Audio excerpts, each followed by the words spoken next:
Agora são 5h18. A gente acompanhou muito ao longo das últimas semanas a situação das mudanças climáticas aqui em São Paulo, chuva forte, temporal, e principalmente no caso de você que ficou sem luz. E a gente vai falar um pouco sobre como essas mudanças climáticas acabam afetando as relações de consumo. Sobre esse assunto a gente conversa agora com o diretor executivo do Procon de São Paulo, o Luiz Orsatti, que está na linha com a gente, para a gente entender um pouco melhor o que é controlável, o que não é e principalmente o que pode ser feito por cada uma das partes. Diretor, boa tarde para o senhor, obrigada por conversar com a Band News FM.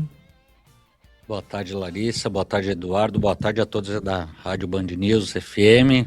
O prazer é nosso aqui prestar mais essas informações ao consumidor paulista aqui. Bom, diretor, vamos começar falando de um desses exemplos, no caso, que foi a falta de luz aqui em São Paulo. A gente falou muito sobre isso nas últimas semanas, meio que uma espécie de cabo de guerra. De um lado, os nossos ouvintes falando, tô sem luz faz 2, 3, 4, 5, até 6 dias em alguns casos. E do outro lado, a Enel falando sobre, olha, foi um evento climático extremo, a gente está com as equipes na rua. Nesse tipo de caso, a gente tem alguma determinação do que é obrigação da empresa de energia, o que não é obrigação? Os órgãos de fiscalização já se atentaram sobre esse cenário? Olha, especificamente sobre essa questão, o artigo 22 do Código de Defesa do Consumidor, ele é muito claro. O serviço de uma concessionária deve ser um serviço adequado e eficiente.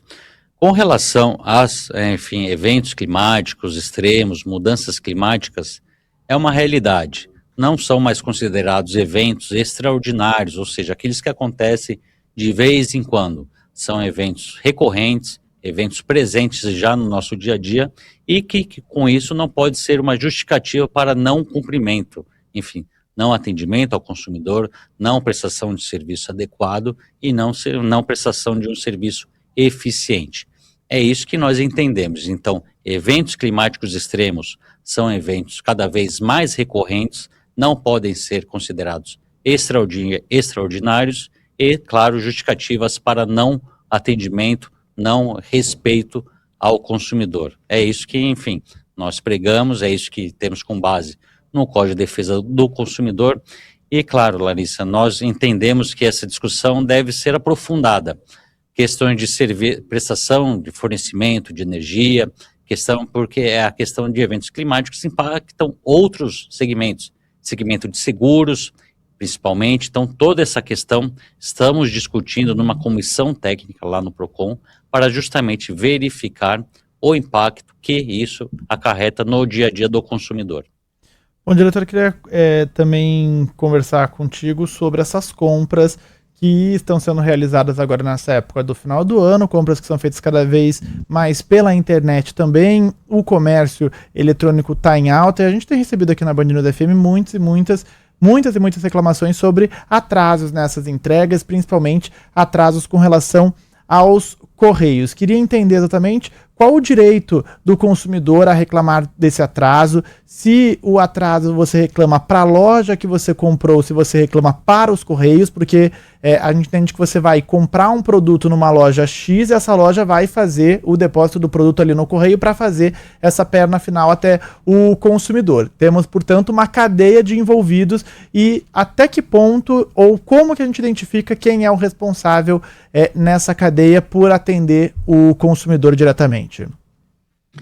De fato, Eduardo, o comércio eletrônico é o comércio que mais cresce atualmente. O brasileiro gosta de comprar pela internet e que, para isso, claro, ele deve tomar alguns cuidados, algumas cautelas.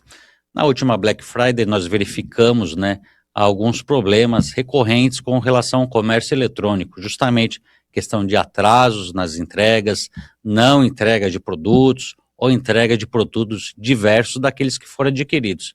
Além de outras questão de golpes, infelizmente acontece muito nesse tipo de comércio. Com relação ao comércio eletrônico, especificamente às entregas, o consumidor tem o direito à informação com relação ao frete e principalmente o prazo de entrega.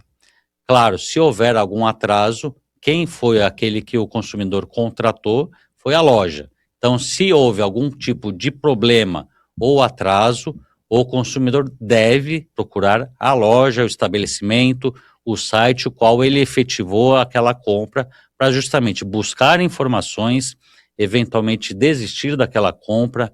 Isso depende da questão do atraso, da justificativa do atraso, eventualmente o fornecedor repactuar um novo prazo, e tudo isso, claro, com o entendimento do consumidor. E tudo isso, claro, nesse momento de fim de ano, as compras, claro, aumentam o fluxo de compras, questão de eventuais greves dos Correios impacta diretamente, por isso que o consumidor deve, primeiramente, procurar o site a qual fez a compra, buscar informações sobre aquele frete, sobre aquele prazo de entrega, e, claro, buscar informações da sua compra e eventuais repactuações de prazo. Diretor, agora a gente vem com os presentes de Natal e logo na sequência vem aquele movimento, muita gente querendo fazer troca porque não serviu, porque não gostou, enfim. E muitas vezes algumas lojas dificultam esse acesso à troca. O que pode e o que não pode? A loja pode, por exemplo, exigir o CPF de quem comprou para fazer essa troca? Quais são as obrigações ali? Olha, é sempre importante, Larissa, esclarecer que a questão das compras e das trocas, o Código de Defesa do Consumidor garante a troca quando há um produto defeituoso. Qualquer outro tipo de troca é uma liberalidade, depende da política daquela loja, daquele estabelecimento.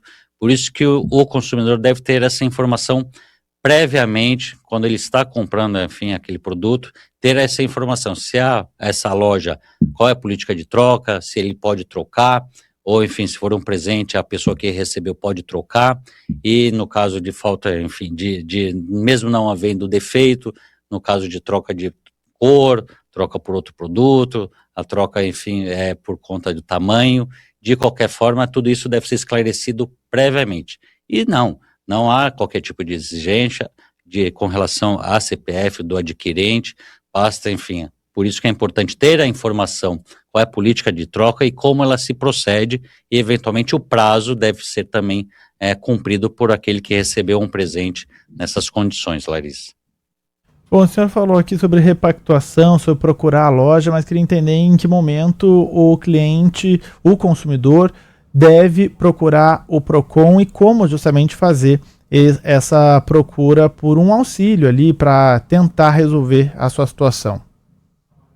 Caso o consumidor não tenha contato, não consiga um contato através do saques da loja, ou a resposta não foi satisfatória, o consumidor pode e deve procurar o PROCON do Estado de São Paulo, pelo site principalmente, que é o procon.sp.gov.br, ou o PROCON do seu município, registrar uma reclamação, é um breve relato do ocorrido, juntar a documentação que tiver, imediatamente a loja, o estabelecimento será notificado a prestar esclarecimentos, a depender do caso, é designada uma audiência de conciliação, tudo visando a busca da solução daquele caso individual.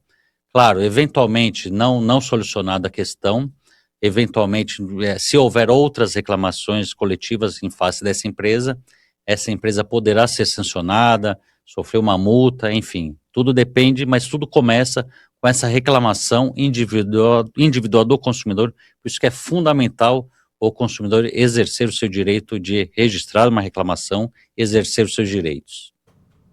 Tá certo, conversamos aqui na Band News FM com o diretor executivo do PROCON de São Paulo, Luiz Orsatti. Diretor, obrigada por nos atender, bom Natal para o senhor. Nós que agradecemos, um Feliz Natal e boas compras aí. Obrigado.